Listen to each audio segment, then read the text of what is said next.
I'll go first.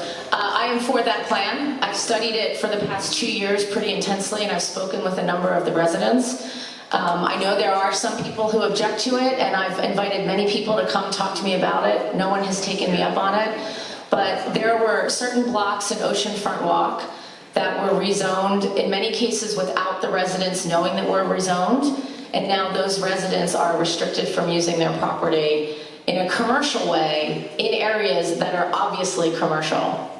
Now, we tried to address this at LUPAC, and one of the reasons why we did it now is the city has finally come back with its proposal to LUPAC is how they want the properties used. This is really a much longer discussion than a 1-minute answer, but I'm for it. I think it'll benefit Oceanfront Walk.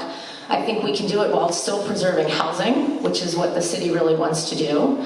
And remember that this is about changing zoning. It is not about changing use of those properties. So just because I agree to the rezoning, it doesn't mean that each of the affected properties will necessarily automatically be change of use.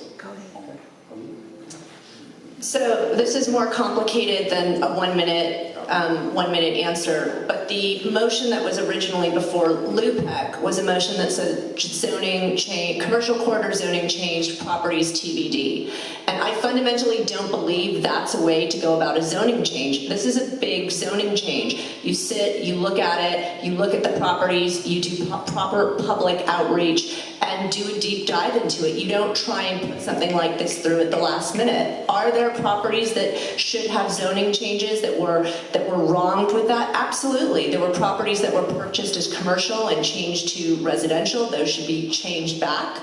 But it deserves proper analysis and proper communication and outreach to the community. And no stakeholder should accept a motion that says, "Oh, properties TBD." How do I know how do we know what we're agreeing to on that? All right.